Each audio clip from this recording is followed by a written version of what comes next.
stop worrying about being liked, to stop waiting for permission, and I think not to let other people's opinion of you dictate how you live and breathe. And also go to therapy earlier. That might have probably helped a lot. Welcome to Inside the Audition, the podcast where we go behind the scenes for a deep dive look into the world of auditions. I'm Joe Lars Larson, creator of Actors Audition Club, an international community helping actors book your dream roles in TV, film, and theater. And I'm Brandon Knox, actor, producer, and co-host. Each episode, we chat with actors and industry professionals to share their audition experiences, insights, and advice. We provide actors with actionable tips, strategies, and resources to help you elevate your auditions. We demystify the often intimidating and misunderstood world of auditions to help you succeed. So whether you're just starting out on your acting journey or you're a seasoned pro, join our Actors Audition Club members as we go Inside the Audition.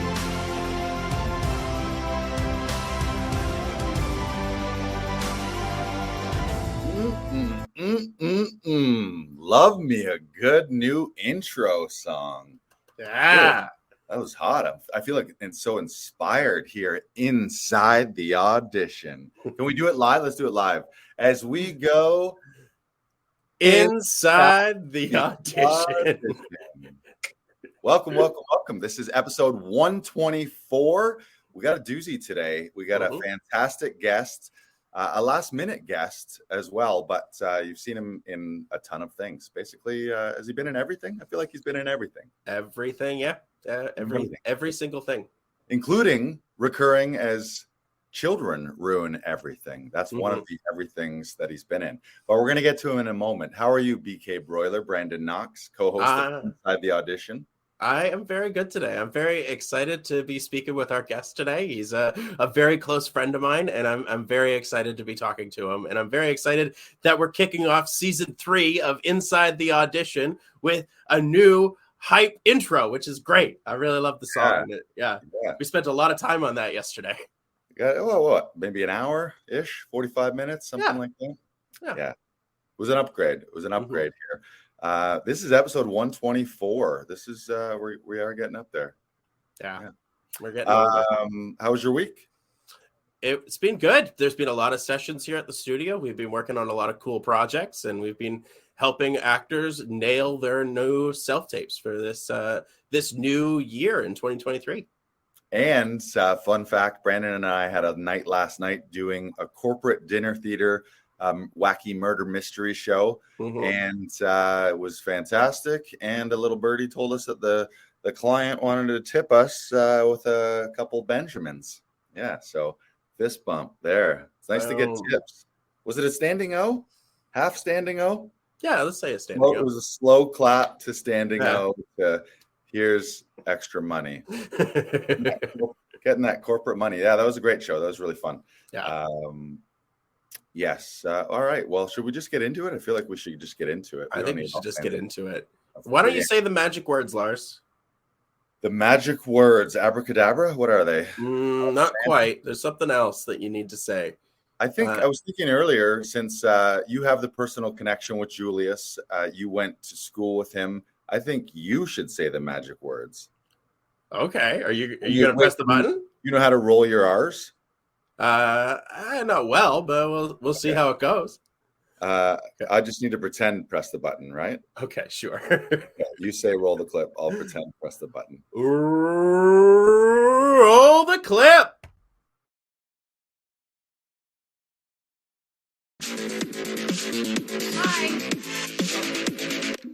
Hi, I'm Astrid.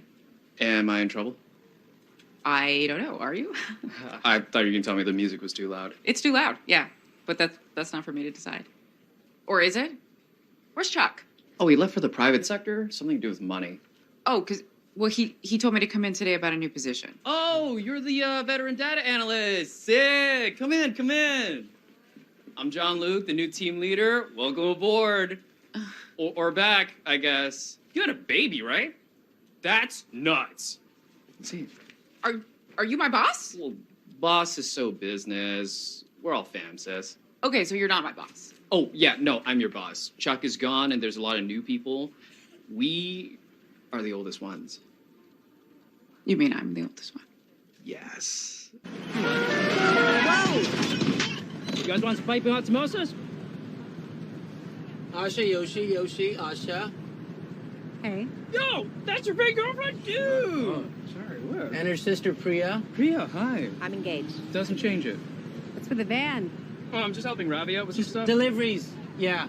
Actually, we gotta go, so... Yeah, right. There's a busboy that's stuck in a walk-in, and we have to go save him. Okay. We just stopped to say hi. See you at the wedding, yeah? Yeah. Yeah. Nice seeing you. Can I help you guys? Yes. Hi, we were wondering if anyone named Tyson Parker used to work here. Tyson? Beanie Kid. Yes, so he did work here. He did? Yeah, why? Oh, I'm looking for him.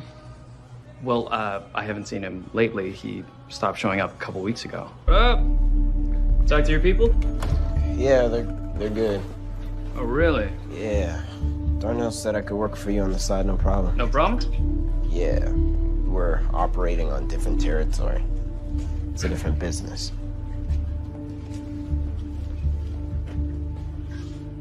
All right. Welcome aboard. Drink ticket? Kimchi Horn in the Hizzow! Taco Sam, K-Town boys represent. Yeah, yeah! It's actually a really bad turnout. Oh. Damn, dude. You come back to find some of your hair? You kidding? This is what they call lush, son. Boom. Yo, handsome. What's it been? Like 10 years? Give or take. Stacy, this is Taco Sam. Oh, please. I sat behind this boy in homeroom. Right. Stacy, how you doing? How do I look like I'm doing? Now let's go in there and dance. Same old Stacy. Really? Double date! That's good. We know what you did. Fine. I did it. I took 2 bags of complimentary pretzels instead of 1. But I had to. I was so hungry. Bro. Good evening. My name is Riley Ludwig of Ludwig Cannabis, and tonight I'd like... Oh, God! Okay, I've come at a really bad time, so I'm just going to leave some cards here, and you...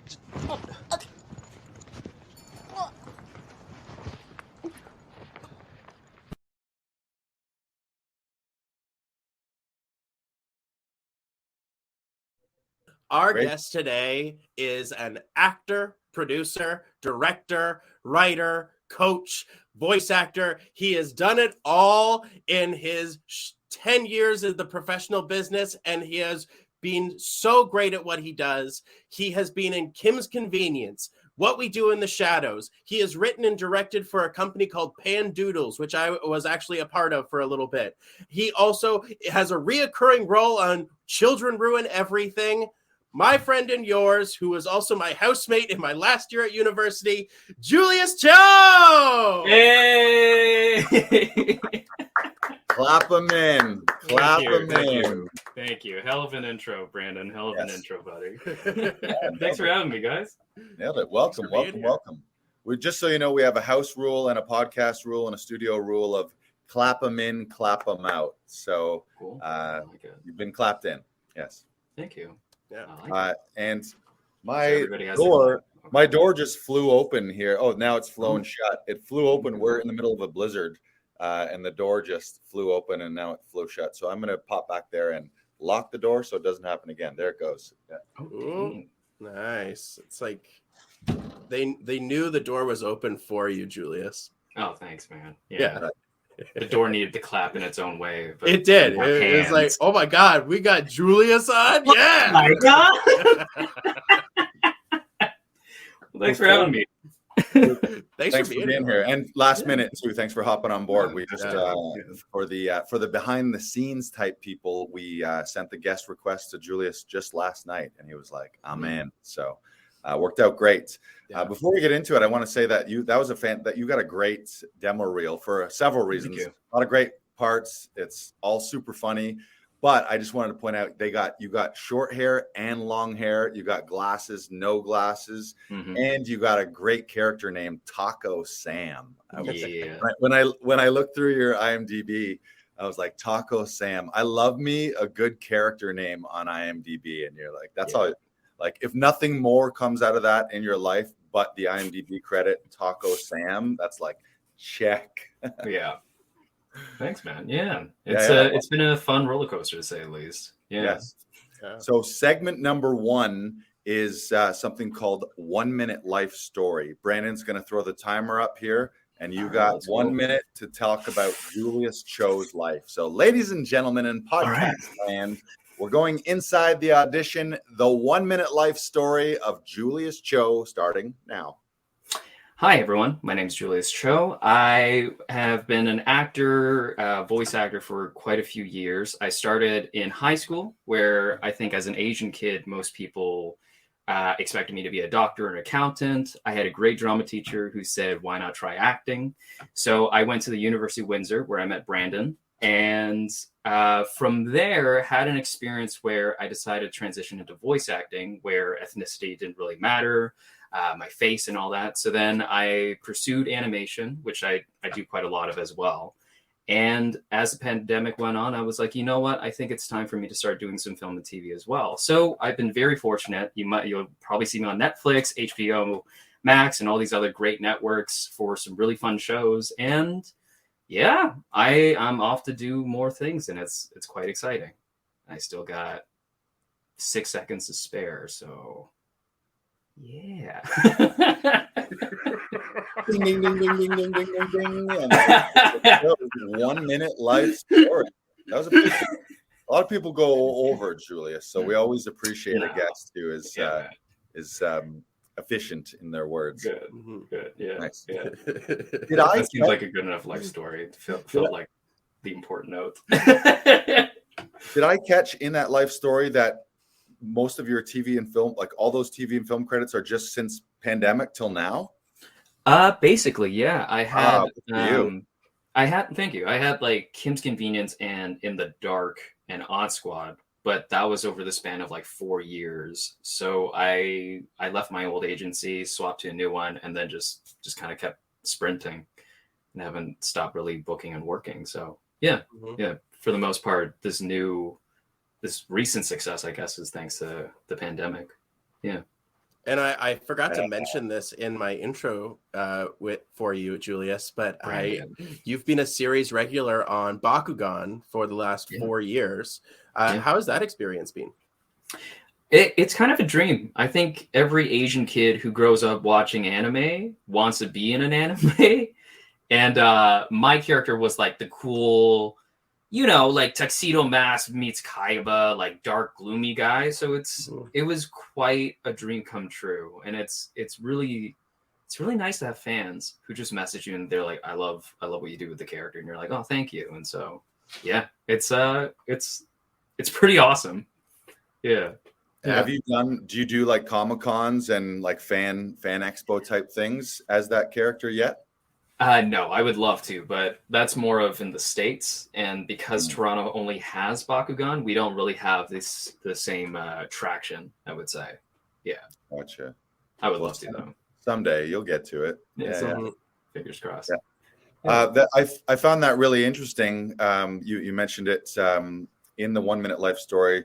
Brandon and I, being who we are, being Caucasian males, haven't gone through what a lot of other actors have gone through, either based on ethnicity or sexual preferences or all that spectrum of things, where nowadays things are, I think, tilting in the right direction of proper representation and seeing people on stories, but seeing everyone reflected in TV and film. Can you speak to that a little bit? That sounds like that's kind of a fucked up experience to be like, oh, I think I got to choose an art where people don't see me so that I have better opportunities, something that Brandon and I and a lot of people haven't gone through. So can you share a little bit about those feelings and how you navigated the industry? Yeah, I think Brandon and I went to the same university, which was primarily a Shakespeare training center for most people who want to, I guess, aspire to go to Stratford or Shaw or wherever they kind of do a lot of good theater. I felt that the university had a specific mold, and that mold was like a Caucasian actor can do this. And I was the only Asian person I think within my year and within like the year before and after me, I was kind of this weird manatee or white whale that like the professors didn't really know what to do with. And based on my background, being big and like, I think presentational, like the size of what theater requires wasn't really something I was used to. And so a lot of professors felt that I didn't really have a future as an actor. And, you know, as a kid, you kind of realize like you can do two choices. You either quit, you agree with what they say, or you kind of give them the finger and you're like, you know what, I still want to do this. I was fortunate that like I grew up loving cartoons. I find I'm more moved by hearing an actor's voice through a cartoon than watching TV sometimes. And so I was fortunate to be in a workshop where it was just about voice acting. And I realized, oh my God, this is what I could do. I can still be an actor in my own way and succeed in my own way without, I guess, feeling the sense of failure because I'm not a white guy or I'm not an attractive, I guess, stereotypical attractive man. Yeah, so that was kind of me for a few years, a big chip on my shoulder, like subconsciously trying to prove to people that like I deserve to be in this industry, even if people said I don't. But recently I feel like I've let that go and kind of actually found the approval for myself is worth more than getting approval from other people. So yeah. That's great. Yeah. Thank you for sharing that. Yeah. Of course. And you've been very successful in doing that. So like, thanks, very kudos to you, buddy. Yeah. Thanks, Brendan. Mm-hmm. Now, this podcast being inside the Audition and our membership community of Actors Audition Club, we focus everything about everything on the audition process. Right. So our first question for you is, can you remember your first professional gig, where you auditioned and how that process went and what you want to share about that? Yeah, I actually think Brandon helped me with my first professional booking. It was in the dark for the CW's in the dark. And I remember I went in really stiff, nervous. You know, this is when we still did in-person auditions. And I was nervous. It was a lot of texts. You know, like the average beginner actor makes the same expectations of like, you have to be off book, you have to be perfect, you have to be. So it was pretty stiff. But yeah, then they gave me a redirect. They told me to come back in for callbacks. Brandon was there to help me out with like getting the flow of the memorization better. And yeah, that's when I booked this like pretty decent role for a first time. But yeah, it was pretty sick to finally get to be on set and not be like, oh, this was just a pipe dream for an ex-theater student. Amazing. Yeah. Nice. And so now you've had several bookings since then. So obviously I'm sure your audition process has changed. Can you speak to your personal audition process from the time you get an email from your agent and to the time that you're taping it, or if it isn't in person, Just talk about what you actually do and share that with our audience? Yeah, I kind of... So when I get the audition, I basically just look at the breakdown like we all do, see what the character is, what size of role or what networks and stuff. And then I kind of just see my schedule, what time I want to do it, where I'm not stressed out. I'm not the kind of actor who needs to like ship it out immediately. I'm the one that's like, oh, it's due in like 4 days. Well, I'm going to just like dick around for 2 days. And then maybe on the third day, I'll look at it kind of thing. The reason why is because I know for myself, I'm naturally a very anxious performer. I'm an anxious artist who always has voices in my head to be like, oh, maybe you need to be more perfect. So the less time I fixate on it, the better. Because then I'm coming in relaxed. I come in a lot more jovial. And I'm coming in being like, okay, what can I bring in that'll be a fun interpretation? Because I specifically asked my agents to get me more open ethnicity auditions because I like that idea more than me competing with just for Asian roles, you know? Yeah. Yeah. Interesting. Yeah. That's, I mean, I think the biggest thing for most actors is to have a process, whatever that is. And different people have different approaches based on their training or coaches or just their habits over their career. But I think a big theme for everyone is have fun. You mentioned it. That's a big thing with us here. It's supposed to be playful. It's supposed to be a positive, fun, creative experience, not an anxiety riddled situation where you're just like, oh my God. Like if every time you do an audition and get an audition, it's giving you an ulcer and you're wanting to throw up. It's not the best situation. But whatever works, auditions cost too much, right? Right. Yeah. If you let that happen. Yeah. So one thing that I've always really admired about you, Julius, and something that you're very talented at is text analysis. And can you maybe speak a little bit about like what you're looking for when you start analyzing a text or an audition piece? Basically, I did training with a teacher named Lynn Cormack, who's still training people right now, and she's wonderful.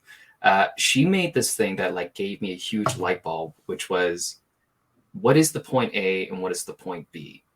And literally, when you're looking at the text, looking at where are these two people in the beginning of this scene or whatever situation it is, and where are they at the very end? And looking at the text, you can find key moments where even if it's not written, you as the artist know like, oh, something just happened here, or there's something changed, or something that can influence what is your point A.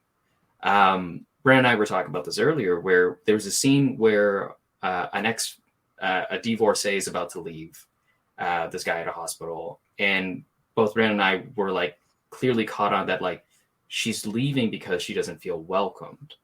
And it's interesting when we work with some people and they're like, oh, I just want to leave. That's all. And you're like, you're missing like these beautiful chunks of like detail of she wants to stay, or maybe she just doesn't feel welcomed here. It's in the text. Yeah, I know. I quite love it because it feels like investigation, doesn't it? Yeah, I always feel like Batman going into an audition where I'm like, I'm finding all the little things that no one else is gonna see. Yeah. Brandon, is that your Batman voice? You're like, oh yeah, Joker, I'm gonna stop you. I'm gonna stop you, Joker. Yeah, it's gonna be great. That's great. Like everyone's got different lingo based on their training or their thought process. Brandon, I think you and I through Todoroff's classes would talk about architecture. How does it open? How does it end? That's also a lot about conflict and relationship. Where is the love? Like, you the one-dimensional actor might think, oh, I just want to get out of here. Well, then it's, if you want to get out of there, why are you there in the first place? Like what's keeping you there? Or what's the opposite of, that's another thing. One of our guideposts that we use is opposites. So where can you find the opposite of what a character wants? If they do want to leave, what's the opposite of that? They want to stay. Well, why do they want to stay? Shout out to Mark Rival, another fantastic actor. Actually, Mark, I'm going to say hello to you, Mark. At some point, Mark, we should have you on the podcast as well. So reach out. Mark says, Julius is brilliant. Thanks, and man. He says, love yous guys. Do you know Mark Rival? Do you know him personally? I do, yeah. Nice. What up, Mark? He's great. We worked on a feature film together called We Came to Wreck Everything. And nice. It's still in post-production, but it's pretty badass. Mark was great. Okay. Yeah. And Mark provided location for that too. So shout out to Mark Rival. All right, but back to you, Julius. Yes. Enough of Mark Rival. No, bring Mark on right now. Come on. You're on, Mark. If you have any questions, also, Mark, if you have any questions, anyone watching right now, you can ask questions in the comments on Facebook or on YouTube, and we'll bring them up and we'll share them with Julius. So this is an interactive live podcast. Anything else you want to share about audition process for you? Anything for more me, about mindset, especially? Okay, yeah. I think for mindset, you have to approach it like dating. You got to be okay with the no. Don't put too much pressure. Like, go in, not dick around, like literally, but just kind of like mess around, be genuinely you. And so you don't have any regret when you walk away from it. Like there are so many times where my agent calls me and they're like, oh, you booked this. I'm like, what was that again? Like I've like exercised it from my mind because that has no control over the rest of your day. You do the job, which is the audition, go about the rest of your day doing something else. I think I made a few mistakes in the beginning, which was letting the audition control my entire day. or my mood and stuff like that, versus just forcing myself to be in the moment, treat the audition with the professional approach we do, and then just walk away from it. Another key thing is when you look back at your tape, do you laugh, or are you actually do you actually enjoy what you see? That's my thing. If I actually look at it and I literally laugh out loud, like even looking at my demo reel, I was like, oh, I forgot it. That was pretty funny. Nice. That's a good indication that you're happy with your work, and you can send that in. Because even if somebody doesn't find that funny, who cares? It's your comedy. Someone will find it funny. Yeah. Love it. I always like to say the 2-day test as well. Like if you're still laughing at that tape 2 days later, it's funny. No matter what, it was funny. Yeah. Yeah, and you're happy regardless of the next result. Like if you hear you booked it, great. If you don't book it, great. You did what your job was to do. There's that big viral clip going around that's Bryan Cranston talking about auditioning, and he made the switch when, I'm not auditioning to get the role or to need to get the role. I'm auditioning to showcase my performance and to tell a story and to have fun. Yeah. Love it. I actually use that one a lot as inspiration. He talks also in that one where he's like, I'm bringing in an interpretation. Right. I'm not trying to get the job. And I'm like, I love that. Takes away any of the pressure. Yeah. Yeah.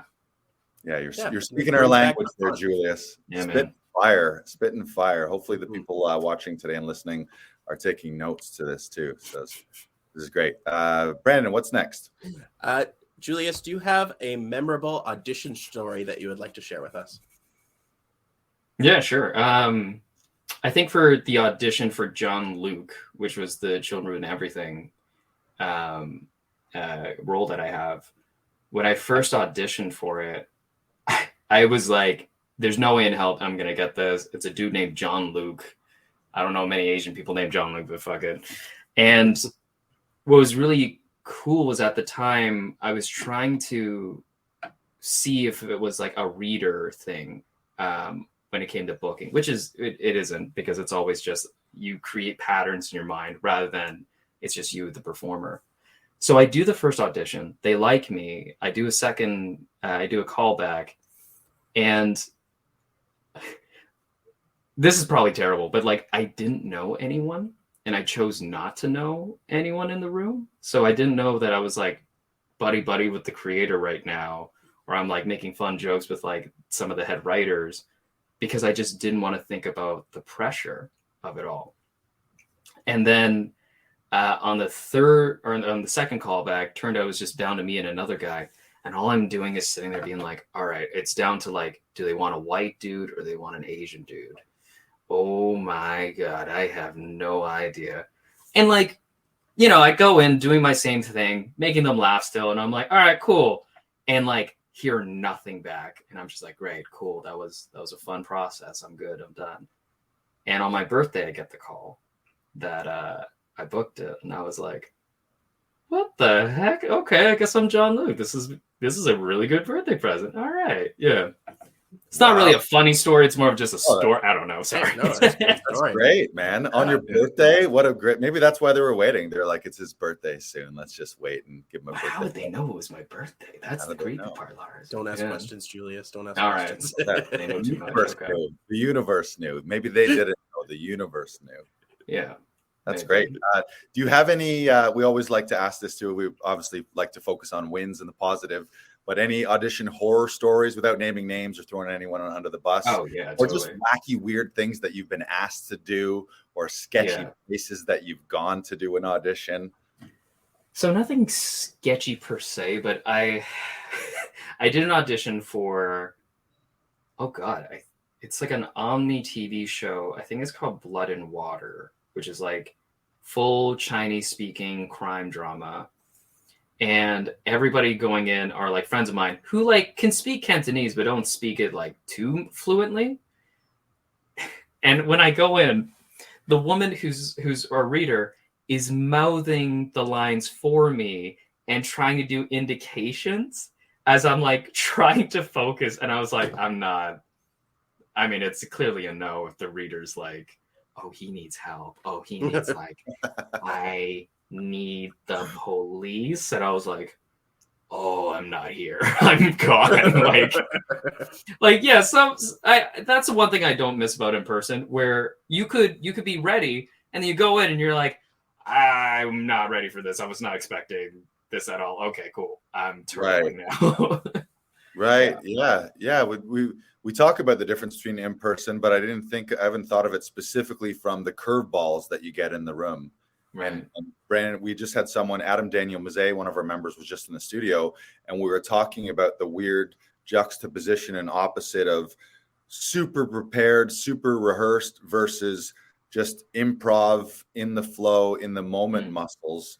And yeah, in a self-tape, it's often preparing and you can tape a few times. Not that you want to tape 100 times, but you have the control to submit the tape that you want, versus back in the day of in-persons, it's, oh, we're actually not going to use that scene, or here, we want you to read for this part instead.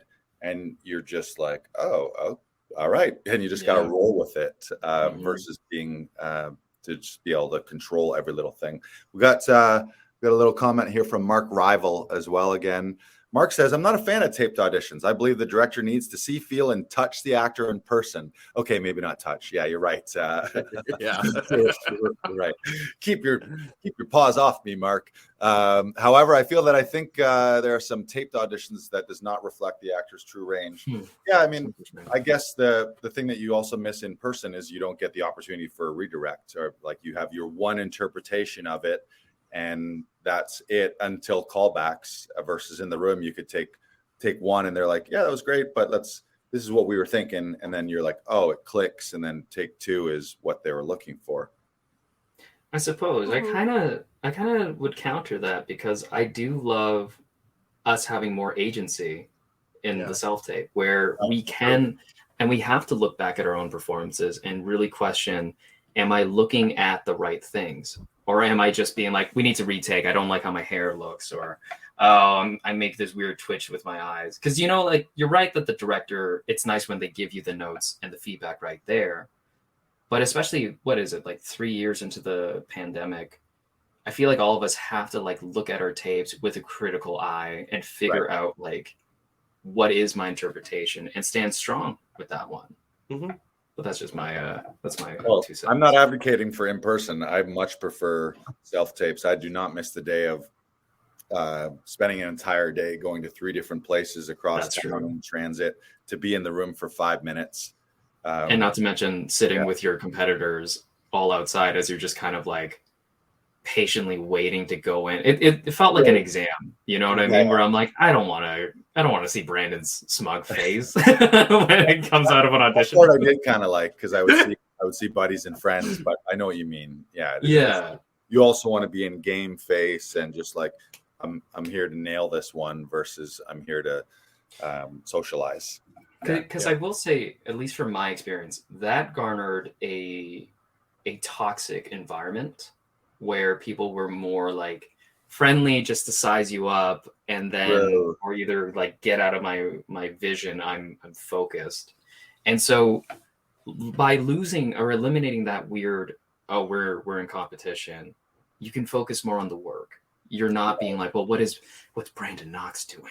Right. What is he doing with this line? Oh my God. Oh, he got up and he left the room laughing with all the cast directors. Now I'm next. Oh no. Like that shit doesn't help anyone except maybe Brandon, but like that's but that's just it. Like, better to be in your own space. True. And Mark, I feel like you could actually showcase more with a self-tape rather than in person, because, or at least for me, I get kind of closed off. I build a bit of a wall when I meet strangers and I have to perform, I don't know, some pretty vulnerable scenes in front of them.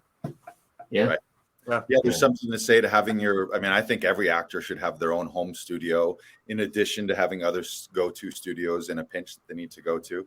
But you want to have your home field advantage and your home theater, whether that's for auditioning or creating other content for social media. I think like nowadays we're all mini production companies and artists at the same time, ideally. That's great. Brandon, what's next on the docket?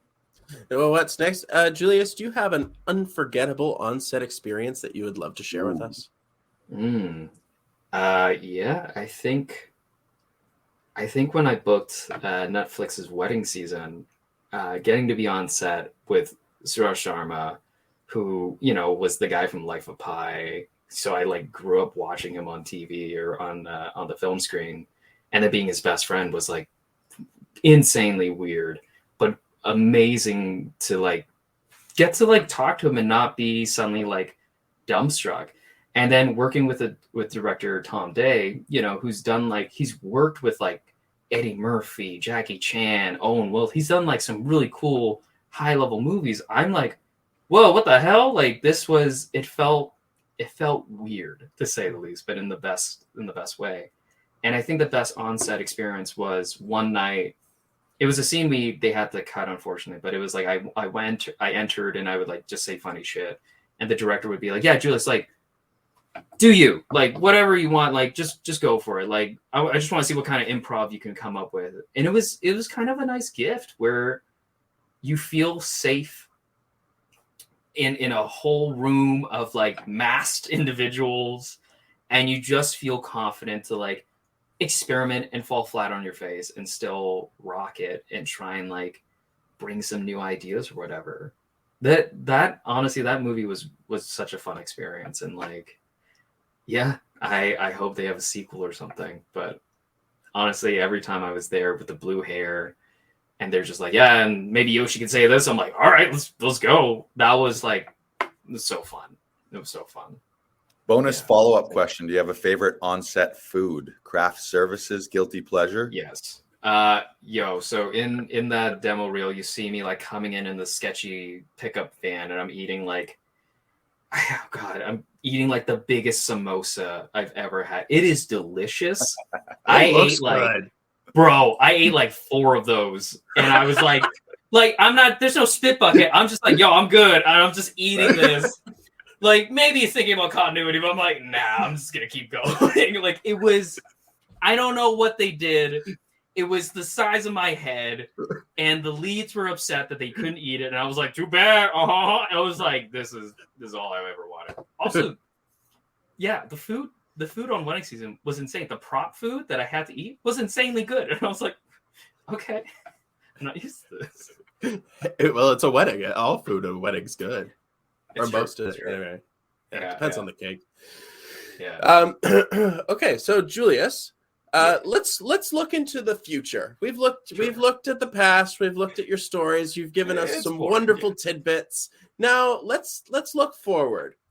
What is a dream project or role that you hope to make one day? I think. Oh man, like I think if I could do something with A24, like any film they do, you know, it's artsy, it's out there, and it's weird. That would be like my dream. I'm keeping it vague because I feel like when actors go too specific, it's building an expectation to be perhaps disappointed because it's not something we can create if we're just pursuing it as an actor. Mm-hmm. But yeah, if I could collab with A24 and do a role that is maybe funny and quirky, but also I can play like those quieter moments, I'd be more than happy to try that.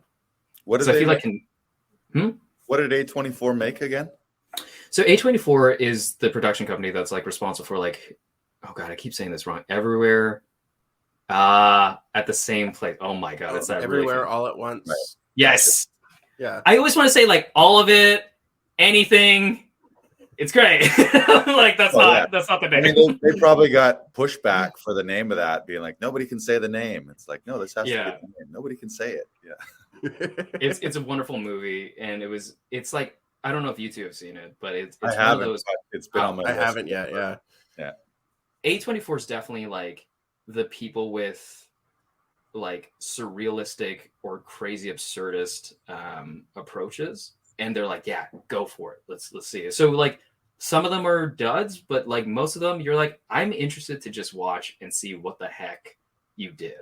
It's really fun stuff. So yeah, that'd be my dream.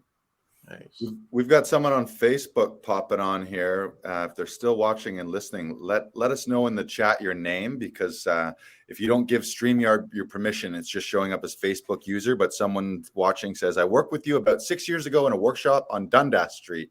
You must be so proud of where you are now. You're awesome, and I'm very happy for you. Oh, Jen. Oh, Jen. Yeah, we all know Jen. We love Jen. Oh, yeah. Amazing. On a voice, was that a voice workshop? Not gonna lie, I am blanking out. I'm trying my best. No, I don't think it was it. Jen, you'll have to help. Hello, Jen. You know, we've taken so many workshops over the years, all of us as actors, that we're just like, oh wait, no, I think it was film. I think it was Dundas Street. What the heck happened at Dundas Street? Oh yes, no, yes. Okay, good, cool. It's 6 years ago. Like, I can't remember either. Yeah. I don't remember pre-pandemic. It's like, did the world even exist before 2020? I don't even remember any of that. Yeah. Stuff. Oh my god. Yeah, it's gone. So 24. We're putting those vibes out there for you. And Thanks, just so you know, Julius, we have a pretty good history of manifestation. People say words on this podcast and in the studio, and then it happens. Later it happens. So we put it out there. So universe. Julius has spoken, and now it is so. Check your email. It's just Brandon. You're like, you got it. You did it. This isn't Brandon. This is A24. Definitely not Brandon. Yes. It's got the Laughing Vikings logo, and I'm just like, right. God, I know what you're saying. Okay, so Julius, this will be our last question for you today. But I want to ask, what advice would you give to your past artist self? So to you, my 4th year of university, your 2nd year of university. Okay. Oh god. It was a simpler time. It was a simpler. It was a time. At that little house on Randolph Avenue in Windsor, Ontario. Yeah. What are you telling that person? What are you saying to them? So wait, hold on. Is this hypothetical? Like I transfer my soul into you, Brandon, and then you shake like 2nd year me, or am I entering 2nd year? Wait, this sounds weird. But It's you. It's you right now. So it's me, Terminator style, like smoking and being like, "Oh, Julius, like you gotta listen to me. It's all terrible." Yeah. Oof. I would probably tell him to stop worrying about being liked, to stop waiting for permission, and I think not to let other people's opinion of you dictate how you live and breathe. And also go to therapy earlier. That might have probably helped a lot. I think the younger versions of us, as I think some of us know, we might hold regret or remorse, being like, oh, I wish I knew this, or I wish I could go back with the way I see things now. But I also kind of don't really want to give advice to the past self, because I wouldn't be me, right? Wouldn't that destroy the space-time continuum if you're like, oh, don't do this, and you're like, oh no, and you're like fading out of existence because now the person won't like do. Yeah, you might have fucked shit up. Yeah. All of a sudden, I mean, Brandon totally would be tripping balls. Yeah. Just saying. Not much has changed for me. No, that's true. Did you guys live together too? Yeah. Oh, you lived? We lived in the same house. Yeah, we did. Yeah. How many people in the same house? There were 6. 6. Okay, I know exactly. I did that in university too. I know that life. Yeah. Student ghetto? Did you live like kind of in the student ghetto, couches on front yards and stuff? Not really. No, I mean, we had like a glass table and a few old wooden chairs. Yeah, and we had a couple broken chairs on the inside of our place. That's and also our house was on a slant. So you could just put a ball at the like in the living room and then it would just roll down. Yeah, great. But like we were I think on either side of us were just Windsor residents. So like there was this older married couple that had they had 2 kids, but like they had both moved away to their own universities, and they were doing that. And then I can't remember who was on the other side of us, but yeah, I never socialized with the neighbors. So. Neither did I. Oh, okay. You know more than I do, man. Well, do you have any funny stories from the house that you want to share? I don't think they're okay to be said here, man. Like... Yeah. I feel like everyone's university stories, when told, will just get everyone canceled. It's like, I just don't want Brandon to depreciate in value for the sake of a funny story. Right. So I'll just say no.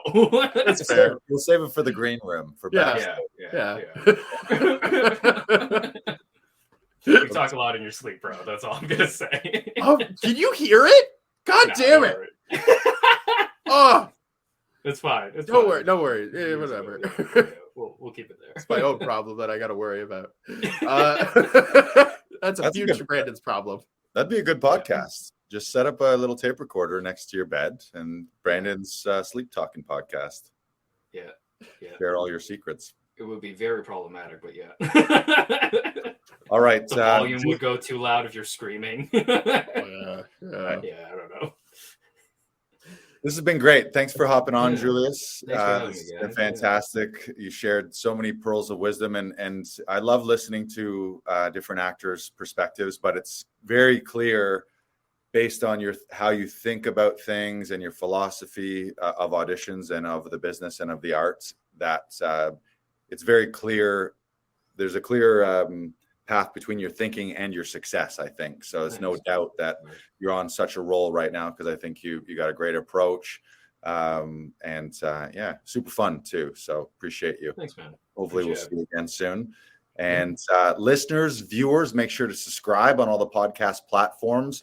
Leave us a review. And as always, you can hit us up at laughingvikings.com/audition hero to hop on our free audition training workshop. And for those of you who want to join Actors Audition Club, we're going to be opening the membership up again real soon.